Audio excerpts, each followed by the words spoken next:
ఈ ఔరంగజేబ్ స్పామ్ బ్యాంక్లకి పుట్టిన ఈ అబు ఆజ్మీ గాడు ఏమని మాట్లాడిండు? క్రూరుడు కాడంట, చాలా మంచోడంట.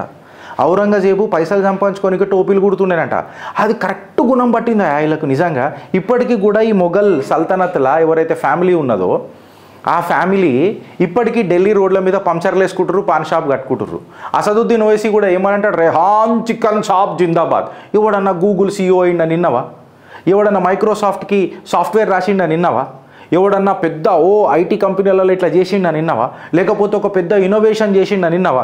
ఇన్లే పాన్ షాప్ మీద ఇట్లా సున్నం రూసుడు, పంచర్లకి ఇట్లా కిచి కిచి కిచి కిచి కొట్టుడు, ఈ పిచికారి మాటలు కొట్టుడు, గివ్వే ఉంటాయి. అందుకే నేను ఏం చెప్పినానంటే వీళ్ళు లిక్విడ్ నైట్రోజన్లలో ఆనాడు మంచు దొరకలే, వీళ్ళకు మంచు దొరకలే, ఫ్రీజర్ లేడు ఉండే వీళ్ళ ముఖాలకు. మంచు దొరకకపోతే లిక్విడ్ నైట్రోజన్ ఇన్వెంట్ చేసి ఆ మొఘల్ సల్తనత్ స్పమ్స్ అన్ని కాపాడి ఇవాళ ఇంజెక్ట్ చేస్తున్నారు. ఇవాళ ఉట్టి హమారే ఔరంగజేబ్ ఛాతి కొట్టుకుంటున్నారు అవలగాన్లంతా.